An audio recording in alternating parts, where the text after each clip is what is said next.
Good evening. We're back with another episode of the Lord of the Rings LCG Progression Series.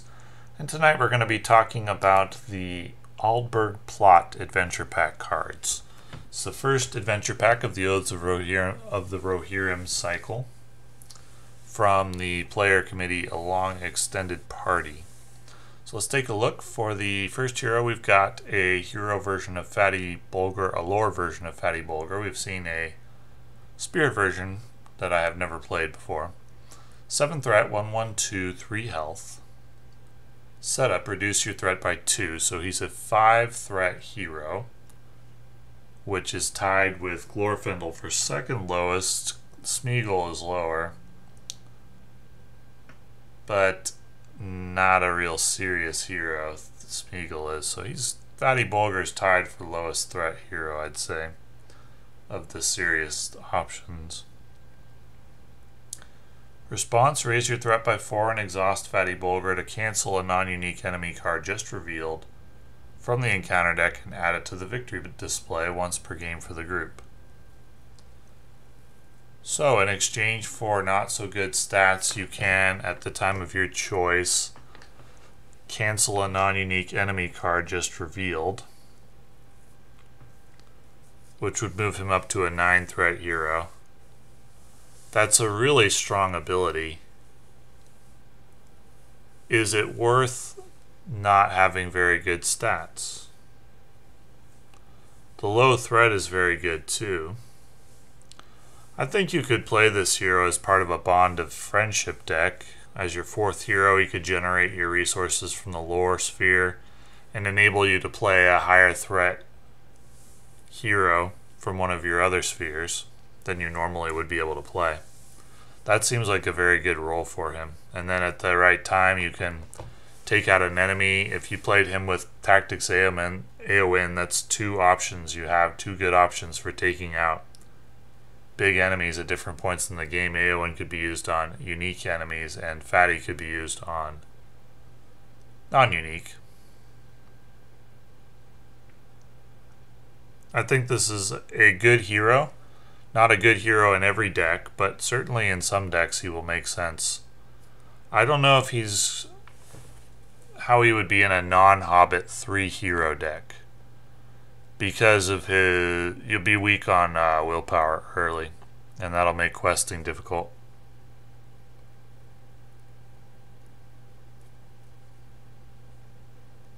But you could run him in a 4 hero deck or in a Hobbit deck. And there are some, there's some situations where really big non-unique enemies can come out early in the game, but you're not really going to know when they are. So I think typically Fatty's going to be pretty weak early.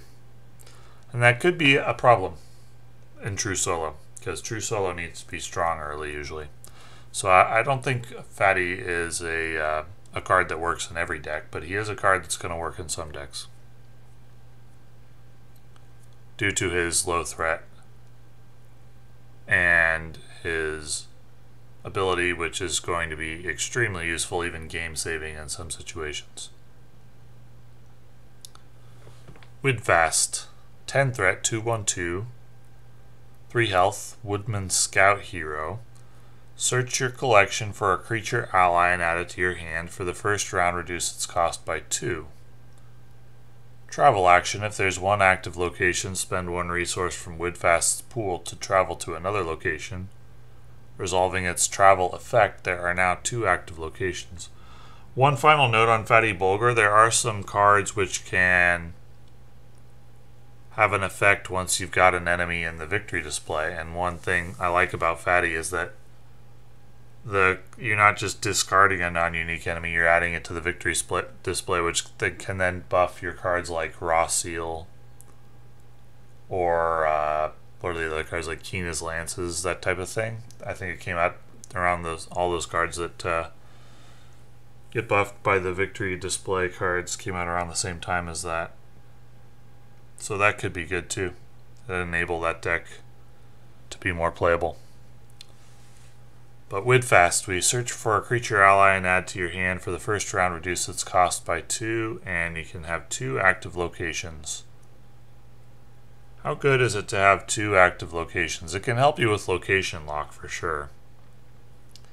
The creature ally being reduced by 2, the first thing that comes to mind is like a Radagast creature deck.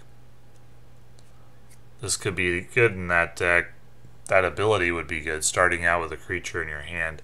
However, it's only for the first round that you reduce its cost by 2, so if you want to take advantage of that cost reduction, the creature needs to either be a cost 2 creature or cost 3 creatures so that you could play it guaranteed. Or you need to build a deck around getting out like a 5 cost creature early, which seems difficult. Like a giant bear would be the best creature in my opinion. But to build a deck with Woodfast where you can get a giant bear out round 1 would be tough reliably. I'm not sure how you'd do it. Have to be like Woodfast and 2 tactics heroes. And even then you'd need more resource generation round 1 to do it. This is an interesting hero. There's possibilities for Woodfast for sure.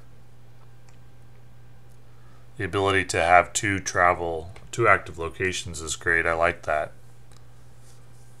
It's a good way to help resolve location lock without being OP. So I think that's pretty good design. I think both these heroes are pretty good design because they're interesting. There's a role for them. They're not overpowered. So what kind of deck would I use Woodfast in? Probably a Radagast deck. Probably a Radagast deck.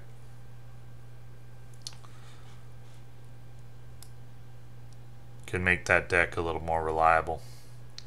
Lily Cotton. 2 cost, 1/1/1, 2 health. Exhaust Lily Cotton to ready a different Hobbit ally and add Lily's stats to that ally's stats until the end of the phase. At the end of the phase, if that ally is still in play, return it to your hand.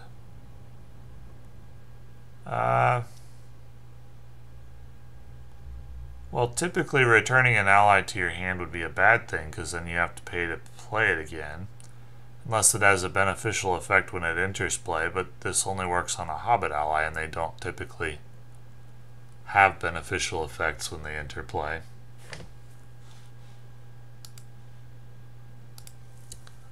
So this is a big downside to me, it seems, returning the ally to your hand.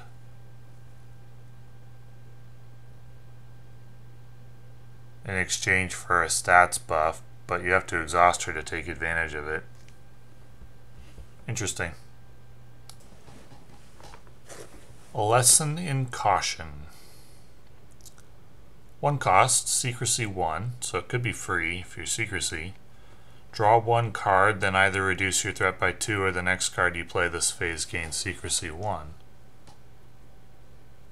So you can have cost reduction. So it can be, if you're in secrecy, you can generate 1 resource essentially and draw a card. That's very good if you're in secrecy. Or you could reduce threat by 2. So this is a great secrecy card. Now, is it good if you're not in secrecy? A lot of secrecy cards are like a slam dunk. No, it's not good if you're not in secrecy. I'm not so sure this is one of them. I think this might still be okay.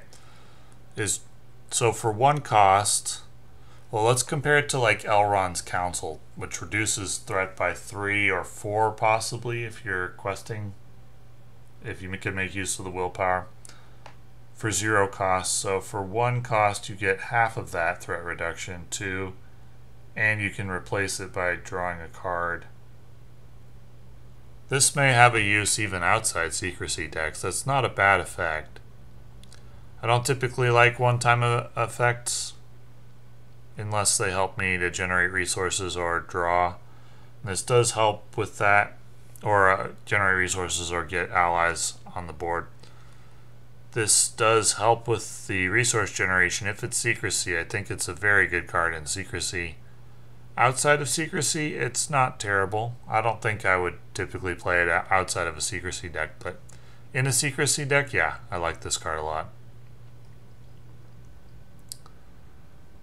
There and back again. Secrecy 1. After a Hobbit ally leaves play, search your hand and discard pile for a copy of that ally and put it into play under any player's control. That's a good card for a secrecy Hobbit deck for sure. It's not an overpowered one. It's not a card that elevates the Secrecy Hobbit deck to elite status, but it is a good card, and I would include it in a Secrecy Hobbit deck. I'd probably include this in any Hobbit deck, actually. You could play because when a Hobbit ally leaves play, it gives you 1 card draw and 1 cost reduction. If you're playing a 2-cost Hobbit ally, that's quite good. Draw 1 card, 1 cost reduction. That's what a Lesson in Caution does if you're in Secrecy mode.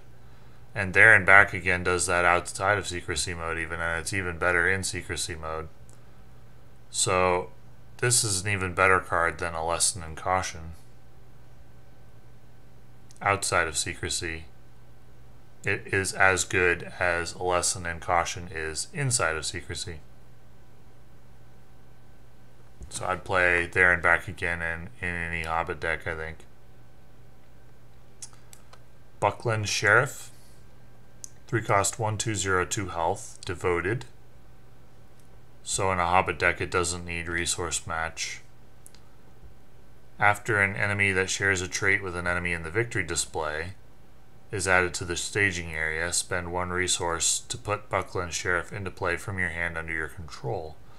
So it has cost reduction of 2. It would be very good at 1 cost, but only in the right circumstances, and that circumstance is not easy to set up unless you're playing something like Fatty Bulgur.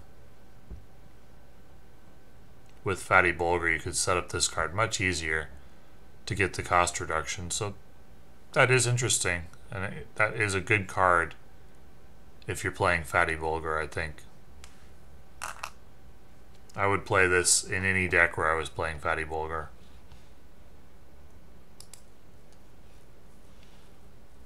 Because in any Fatty Bulgur deck, you're going to have lower resources, and you're going to have the ability to put an enemy in the victory display. So that's pretty easy access to this cost reduction, and with the cost reduction, it's quite a good card. So I'd play it in any Fatty Bulgur deck. Weep No More. 1 cost, limit 3 copies of Weep No More in the victory display. When a win revealed effect or a shadow effect on a treachery card resolves, add Weep No More to the victory display to add that treachery to the victory display. So it prevents it from being played again, and it allow you to take advantage of any effects that benefit from cards being in the victory display. And there's not much more to say about it than that. It doesn't cancel the treachery card. It only takes effect after it's resolved, so you would need additional cards to take advantage of the victory display in order to make this card work. If you didn't have those, I can't imagine playing this. But if you did, then it's likely to be a good support card for helping you to take advantage of those bonus effects from treacheries being in the victory display. Now, there could be a situation where you really need to get a treachery card out of the deck if it's something that, I don't know, a deck that's designed to cycle through a lot. Keep this card in mind for that situation. Horncall of Buckland. 1 cost, attached to a lore or Hobbit hero. After you engage an enemy that shares a trait with an enemy in the victory display, exhaust Horncall of Buckland to a ready attached hero. Then that enemy gets -1 attack and -1 shields until the end of the round. That's quite good. It's a defense and offensive minded card and gives action advantage. For 1 cost, this is good, but the caveat, of course, is that you need a way to put an enemy in the victory display reliably. So it's likely a card that the most likely scenario I'd play this is in a Fatty Bulgur deck. In the Fatty Bulgur deck, it would be a good card. Not good every single round, but good when you need it to be. So I like this card for that deck. I would definitely include it.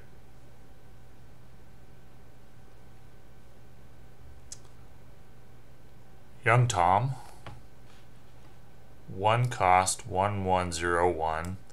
During the round that Young Tom enters play, enemies get +5 engagement cost.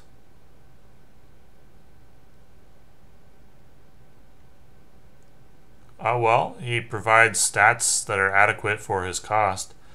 He doesn't scale up that well, because late in the game you're not going to have a lot of use for him, I don't think.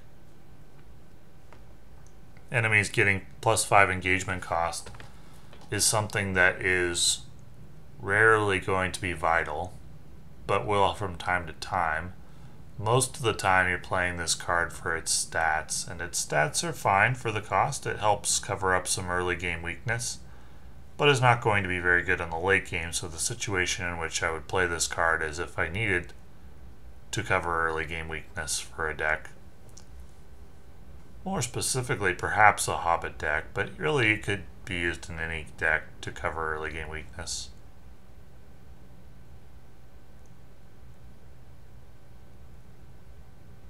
But certainly I don't think I'd play him in every deck, because not all decks have that early game weakness. Anyway, that I think is the situation where this card makes the most sense.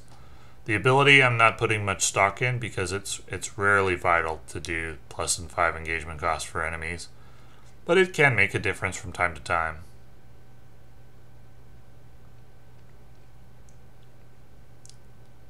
I think Mablung has a similar ability, and I find I rarely use it.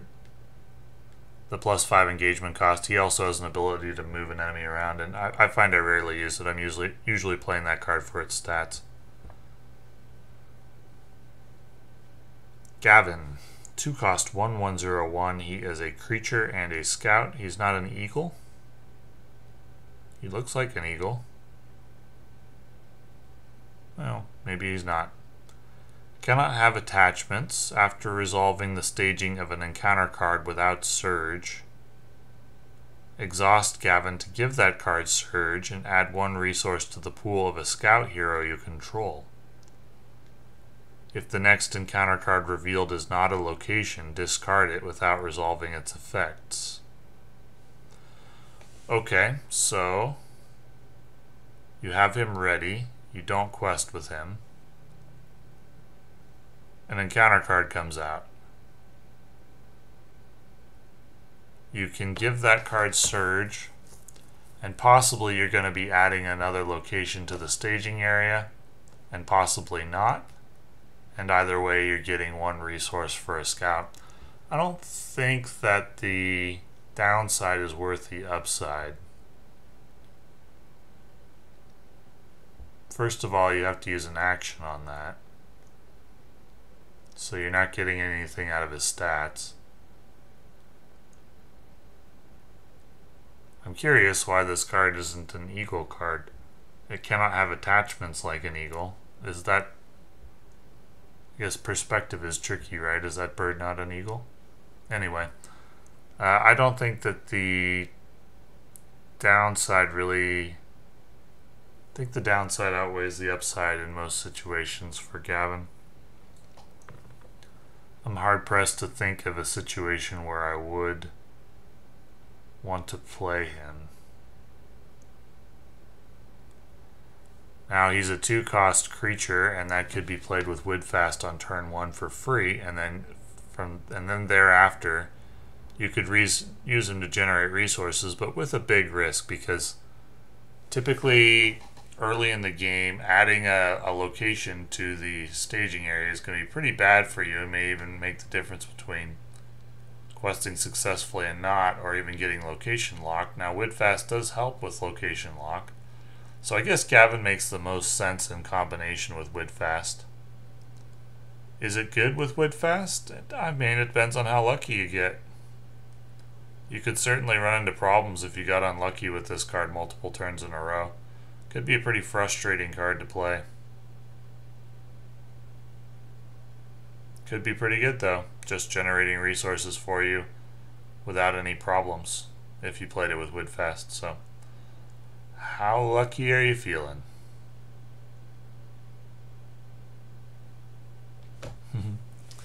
Likely to be an inconsistent card. Overall, an interesting adventure pack, very centered around Fatty Bulgur and the victory display Very interesting.